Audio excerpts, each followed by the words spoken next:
Motivation theories ആണ് discuss ചെയ്യാൻ പോകുന്നത്. First, Maslow's need hierarchy theory. ഈ തിയറി ഹ്യൂമൻ നീഡ്സിൻ്റെ അടിസ്ഥാനത്തിലാണ് ക്ലാസിഫൈ ചെയ്തിരിക്കുന്നത്. മാസ്ലോ ഹൈറാർക്കിക്കൽ മാനറിലാണ് ക്ലാസിഫിക്കേഷൻ നടത്തിയിരിക്കുന്നത്, from lower to higher order. Maslow identify 5 levels in his need hierarchy. 5 തലങ്ങളായിട്ട് ഇവിടെ ക്ലാസിഫിക്കേഷൻ പോയിട്ടുണ്ട്. Physiological needs, safety needs, social needs, esteem needs, self actualization needs. Physiological needs എന്ന് പറഞ്ഞാൽ ബേസിക് ഹ്യൂമൻ നീഡ്സ് ആണ്. അതായത് food, clothing, shelter, air, water, അവയൊക്കെയാണ് physiological നീഡ്സിൽ പെടുക. ഒരു മനുഷ്യന് ഏറ്റവും ബേസിക്കായിട്ട് ആവശ്യമുള്ള നീഡ്സാണ് ഇത്.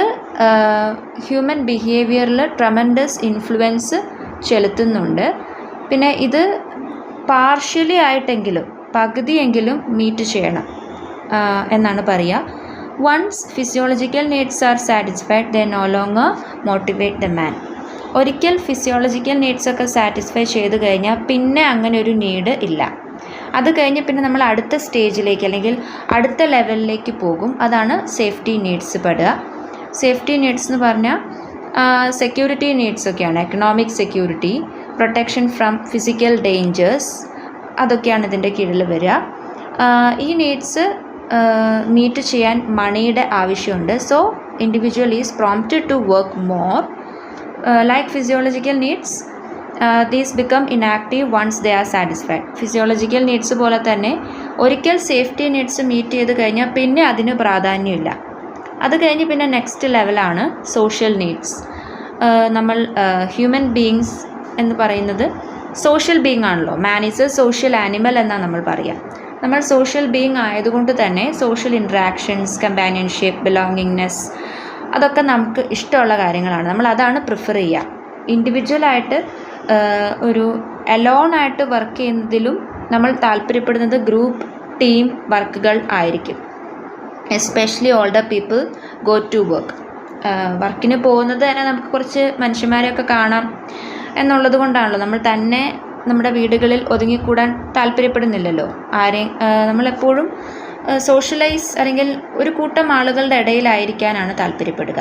കാരണം നമ്മൾ സോഷ്യൽ ബീയിങ് ആണ് എന്നതുകൊണ്ടാണ്. സോ അതാണ് സോഷ്യൽ നീഡ്സ് പെടുക. സോഷ്യൽ നീഡ്സ് അച്ചീവ് ചെയ്ത് കഴിഞ്ഞാൽ പിന്നെ വരുന്ന നീഡാണ് esteem needs. Self esteem, self respect, അതൊക്കെ അതിൽ വരും. Self confidence, achievement, competence, knowledge and independence, അവയൊക്കെ നേടിയെടുക്കാൻ അല്ലെങ്കിൽ ഈ നോളജ്, ഇൻഡിപെൻഡൻസ് ഒക്കെ ഗെയിൻ ചെയ്യാൻ നമ്മൾ ആഗ്രഹിക്കുന്നു. ഇതൊക്കെ നമ്മുടെ എസ്റ്റീം നീഡ്സിൻ്റെ ഭാഗമായിട്ടുള്ളതാണ്. അതിനുശേഷം സെൽഫ് ആക്ച്വലൈസേഷൻ നീഡ്സ് വരുവാണ്. Self actualization, in other words, the final step under the need hierarchy model. This is self actualization. This refers to fulfilment, overall fulfilment. അതിനെയാണ് സെൽഫ് ആക്ച്വലൈസേഷൻ എന്ന് പറയുന്നത്. ഇനി ഒന്നും നേടാനില്ല, എല്ലാം നേടിക്കഴിഞ്ഞു, ആ ഒരു stage. The term self actualization was coined by Kurt Goldstein and means to become actualized in what one is potentially good at. In effect, self-actualization is the person's motivation to transform perception of self into reality.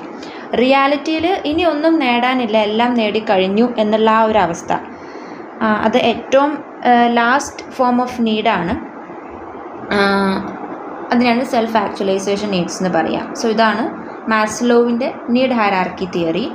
ഇനിയുള്ളത് Alderfer's ERG തിയറിയാണ്. Alderfer's ERG theory contains there are 3 basic needs an employee seeks to fulfil. Alderfer പറയുന്നത് ഒരു employee fulfil ചെയ്യാൻ ആഗ്രഹിക്കുന്ന 3 basic needs ആണ് ഉള്ളതെന്നാണ്. 3 എണ്ണം. അവയാണ് ERG എന്നതുകൊണ്ട് ഇവിടെ ഉദ്ദേശിക്കുന്നത്. As each need is fulfilled it serves as motivation to fulfil a different need. ഒരെണ്ണം ഫുൾഫില്ലായി കഴിയുമ്പോൾ അത് അടുത്തത് ഫുൾഫിൽ ചെയ്യാനുള്ളൊരു മോട്ടിവേഷൻ തരുന്നുണ്ടെന്നാണ് പറയുക. ERG stands for existence, relatedness and growth. And these are defined as ERG, existence, relatedness and growth. Existence in the sense the need for basic material existence like physiological health and safety. Basic ആയിട്ടുള്ള നമ്മുടെ physiological needs, അതിനെയാണ് existence എന്നതുകൊണ്ട് ഉദ്ദേശിക്കുക. Health, safety, അവയൊക്കെ. അതിനുശേഷം വരുന്നതാണ് relatedness. Need for interpersonal connection, social status and recognition, socialise ആവുക, കുറച്ച് വ്യക്തികളുമായിട്ട് ചേർന്ന് വർക്ക് ചെയ്യുക, ആ ഒരു നീഡ്. ഒരു ഓർഗനൈസേഷനിൽ ഒരു ഗ്രൂപ്പായിട്ടിരിക്കുക, അതിനെയൊക്കെയാണ് റിലേറ്റഡ്നെസ് എന്നതുകൊണ്ട് ഉദ്ദേശിക്കുക. ആ ഒരു സോഷ്യലൈസ് അതിനെയാണ് പറയുന്നത്. പിന്നെ വരുന്നത് ഗ്രോത്ത് ആണ്. The need for personal development. ഇപ്പോൾ ഒരു ഓർഗനൈസേഷനിലാണെങ്കിലും പേഴ്സണൽ ഡെവലപ്മെൻറ്റ്, പ്രൊമോഷൻ, ബോണസ്, അതൊക്കെ നമ്മൾ ആഗ്രഹിക്കുന്ന നമ്മുടെ നീഡ്സ് ആണല്ലേ, അതിനെയാണ് ഇവിടെ ഉദ്ദേശിക്കുന്നത്. Including creative and meaning full work. അതാണ് ആൽഡഫേഴ്സ് ERG തിയറി. അതിനുശേഷം മക്ലെലൻസ് നീഡ് തിയറി ആണുള്ളത്. This theory states that need are learned or acquired by the kind of events people experienced in their environment and culture. ഒരു വ്യക്തി ആയിരിക്കുന്ന ആ ഒരു environment, ആ ഒരു കൾച്ചറിൽ അയാൾ എക്സ്പീരിയൻസ് ചെയ്തിട്ടുള്ള ചില ഈവൻറ്റ്സ് ഒക്കെ ഉണ്ടാവും. അതിൽ നിന്ന് അക്വയർ ചെയ്തിരിക്കുന്ന, ലേൺ ചെയ്തെടുത്തിരിക്കുന്ന ചില നീഡ്സ് ഉണ്ട്. അതിനെയാണ് ഈ ഒരു തിയറി മുന്നോട്ട് വയ്ക്കുന്നത്. This theory focuses on Murray's 3 needs. അങ്ങനെ ലേൺഡ് അല്ലെങ്കിൽ അക്വയർ ചെയ്ത് കിട്ടിയിട്ടുള്ളതായ നീഡ്സാണ് അച്ചീവ്മെൻറ്റ്, പവർ ആൻഡ് അഫിലിയേഷൻ എന്ന് പറയാം. നീഡ് ഫോർ അച്ചീവ്മെൻറ്റ് എന്നാൽ this is the drive to excel, to achieve in relation to a set of standards and to strive to success. ഇപ്പോൾ ഒരു ഓർഗനൈസേഷനിലായിരിക്കുമ്പോൾ എപ്പോഴും എക്സലൻ്റ് ആകാനായിട്ടുള്ള ഒരു സ്ട്രൈവ് ആണ് നടന്നുകൊണ്ടിരിക്കുക അല്ലേ. We strive to succeed, set goals ഒക്കെ achieve ചെയ്യാൻ ശ്രമിക്കും. കമ്പനിയിൽ നല്ലൊരു പേര് നിലനിർത്താനായിട്ട് നമ്മൾ ശ്രമിക്കും. അതിനൊക്കെയാണ് നീഡ് ഫോർ അച്ചീവ്മെൻറ്റ്, അപ്രീസിയേഷൻ, നമ്മളെ റെക്കഗ്നൈസ് ചെയ്യണം എന്ന് നമ്മൾ ആഗ്രഹിക്കില്ലേ, അതിനെ ഇവിടെ ഉദ്ദേശിക്കുക. പിന്നെ വരുന്നതാണ് നീഡ് ഫോർ പവർ. അത് കുറച്ച് ഒരു കൈൻഡ് ഓഫ് ഓട്ടോക്രാറ്റിക് ആയിട്ട് ചിലപ്പോൾ തോന്നിയേക്കാം. It is concern with making an impact on others, the desire to influence others, the urge to change people and the desire to make a difference in life. മറ്റുള്ളവരുടെ ലൈഫിൽ ഒരു change വരുത്തുക, അവരെ influence ചെയ്യുക, അവരെ ഒരു കുറച്ച് കാര്യങ്ങളിൽ കൺട്രോൾ ചെയ്യാനൊക്കെ നമ്മൾ ആഗ്രഹിക്കുക. അങ്ങനെയൊക്കെ വന്നാൽ അത് നീഡ് ഫോർ പവറാണ്. അധികാരം കിട്ടണം എന്ന ആ ഒരു ആഗ്രഹം വരുമ്പോൾ ഉണ്ടാകുന്നതാണ് ഈ നീഡ് ഫോർ പവർ എന്ന് പറയുന്നത്.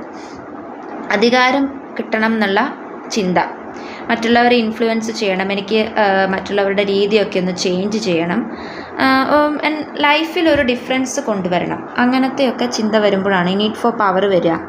പിന്നെ വരുന്നതാണ് need for affiliation, desire to establish and maintain friendly and warm relations with other people. കൊളീഗ്സുമായിട്ട്, നമ്മുടെ കൂടെ വർക്ക് ചെയ്യുന്നവരായിട്ട്, അല്ലാതെ നമ്മുടെ ഫ്രണ്ട്സൊക്കെ ആയിട്ട് നല്ല ഒരു ബന്ധം മുന്നോട്ട് കൊണ്ടുപോകാൻ നമ്മൾ ആഗ്രഹിക്കുന്നു. വാം ഫ്രണ്ട്ലി റിലേഷൻഷിപ്പ് കൊണ്ടുപോകാൻ, ഒരു ഹാർമോണിയസ് രീതിയിൽ മുന്നോട്ട് പോകാൻ ആഗ്രഹിക്കുന്നു. അതാണ് നീഡ് ഫോർ അഫിലിയേഷൻ എന്ന് പറയുക. ഇനിയുള്ളൊരു തിയറിയാണ് ഹെർസ്ബർഗ്സ് 2 ഫാക്ടർ തിയറി. ഇതിൽ പറയുന്നത് job satisfaction and job dissatisfaction, ഈ 2 കാര്യങ്ങളും അല്ലെങ്കിൽ ഈ 2 കാര്യങ്ങൾ ഉണ്ടാവാനുള്ള അതിൻ്റെ ഒരു കോസ് എന്ന് പറയുന്നത് 2 ഫാക്ടേഴ്സാണ്. A model that suggest that job satisfaction and dissatisfaction are caused by 2 different sets of factors. ഈ ജോബ് സാറ്റിസ്ഫാക്ഷനും ജോബ് ഡിസാറ്റിസ്ഫാക്ഷനും ഉണ്ടാകാൻ കാരണം 2 ഫാക്ടേഴ്സാണ്. അതിനെയാണ് ഈ 2 ഫാക്ടർ തിയറിയിൽ പറയുക. ഒന്ന് ഹൈജീൻ ഫാക്ടറും മറ്റൊന്ന് മോട്ടിവേഷൻ ഫാക്ടറുമാണ്. ഹൈജീൻ ഫാക്ടർ എന്ന് പറയുമ്പോൾ അത് എക്സ്ട്രിൻസിക് ആണ്, എക്സ്ട്രിൻസിക് ഫാക്ടേഴ്സ് ആണ് related to job security, job stability and can include salary, benefits, working conditions and leadership quality. Extrinsic ആയിട്ടുള്ള കാര്യങ്ങൾ ഇതിൽ പെടുന്നു. മോട്ടിവേഷൻ ഫാക്ടറോ നേരെ ഓപ്പോസിറ്റാണ്, ഇൻട്രിൻസിക് ഫാക്ടേഴ്സ് ആണ് related to employee satisfaction and motivation and can include recognition, achievement, growth, opportunity and challenging work. അപ്പോൾ ഈ 2 ഫാക്ടേഴ്സാണ് ഒരു എംപ്ലോയിയെ സംബന്ധിച്ച് ജോബ് സാറ്റിസ്ഫാക്ഷൻ അല്ലെങ്കിൽ ജോബ് ഡിസാറ്റിസ്ഫാക്ഷന് കാരണമാകുന്നതെന്ന്. പിന്നെയുള്ളതാണ് McGregor's participation theory. Douglas മക്ഗ്regor's Theory X and Theory Y is a management theory that describes 2 contrasting views of employee motivation and behavior. Employee motivation അല്ലെങ്കിൽ എംപ്ലോയി ബിഹേവിയറിനെ ഡിസ്ക്രൈബ് ചെയ്യുന്ന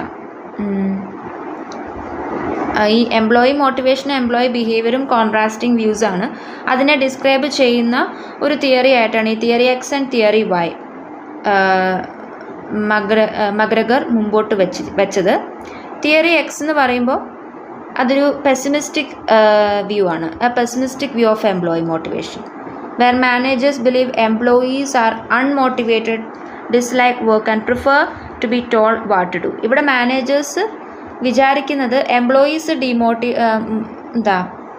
അൺമോട്ടിവേറ്റഡ് ആണ്, അവർക്ക് ജോലി ഇഷ്ടമല്ല, എന്ത് ചെയ്യണമെന്ന് പറഞ്ഞാൽ മാത്രമേ അവർ ചെയ്യുള്ളൂ, മൊത്തത്തിൽ എംപ്ലോയീസ് സാറ്റിസ്ഫൈഡ് അല്ല എന്നാണ് ഇവിടെ മാനേജർ ബിലീവ് ചെയ്യുന്നത്. People are generally gullible and not very sharp. Subordinates ഷാർപ്പല്ല, അവരെ കൊണ്ടൊന്നും പറ്റില്ല എന്നൊരു മാനേജർ ചിന്തിക്കുകയാണെങ്കിൽ അവിടെ തിയറി എക്സ് ആണ് ഉള്ളത്. തിയറി വൈയിലേക്ക് വരുമ്പോൾ ഇതൊരു ഒപ്റ്റിമിസ്റ്റിക് വ്യൂ ആണ്, കുറച്ചും കൂടി പോസിറ്റീവാണ്. The optimistic view of employee motivation where managers believe employees are self motivated. ഇവിടെ തിയറി എക്സിൽ നിന്ന് നേരെ ഓപ്പോസിറ്റ് ആണ്. ഇവിടെ മാനേജർ ബിലീവ് ചെയ്യുന്നത് എംപ്ലോയീസ് സെൽഫ് മോട്ടിവേറ്റഡ് ആണ്, അവർ വർക്ക് എൻജോയ് ചെയ്യുന്നുണ്ട്, അവർക്ക് ഡിസിഷൻ മേക്കിങ്ങിൽ ഇൻവോൾവ് ആകണമെന്ന് താല്പര്യമുണ്ട്. People are capable of directing their own behaviour. അവർക്ക് അവരുടെ ബിഹേവിയർ ഡയറക്റ്റ് ചെയ്യാനുള്ള അവരുടെ ബിഹേവിയറിനെ നല്ല രീതിയിൽ ഡയറക്റ്റ് ചെയ്ത് മുമ്പോട്ട് കൊണ്ടുപോകാനുള്ള കേപ്പബിലിറ്റി ഉണ്ട് എന്നൊക്കെ ഇവിടെ മാനേജർ വിചാരിക്കുന്നു. തിയറി എക്സിൽ എംപ്ലോയീസിന് ഒരു കഴിവുമില്ല എന്ന് വിചാരിക്കുകയാണെങ്കിൽ തിയറി വൈയിലേക്ക് വരുമ്പോൾ മാനേജേഴ്സ് വിചാരിക്കുന്നത് employees are much better in decision making and in work, എല്ലാത്തിലും അവർ നല്ല ഷാർപ്പാണെന്ന് മാനേജേഴ്സ് വിചാരിക്കുന്നു. അപ്പം ഇത്രയാണ് നമ്മുടെ ബേസിക്കായിട്ട് നോക്കുകയാണെങ്കിൽ പ്രധാനപ്പെട്ട തിയറീസ് ഓഫ് മോട്ടിവേഷൻ. കുറച്ച് കൺഫ്യൂസിങ് ആണ്, കാരണം ഇതിൽ ഭയങ്കരമായിട്ട് എക്സ്പ്ലെയിൻ ചെയ്യാനും പറ്റില്ല, അതുപോലത്തെ ഒരു ഭാഗമാണ്. ജസ്റ്റ് പോയിൻറ്റ്സ് ഒന്ന് ഓർത്തിരിക്കുക, അതേ നടക്കുകയുള്ളൂ. കൈൻഡ് ഓഫ് ബൈ ഹേർട്ട് അതേ ഈ ഒരു പോർഷനിൽ സാധിക്കുകയുള്ളൂ. അപ്പം ഏകദേശം മനസ്സിലായി എന്ന് വിശ്വസിച്ചുകൊണ്ട് നിർത്തുന്നു. Thank you.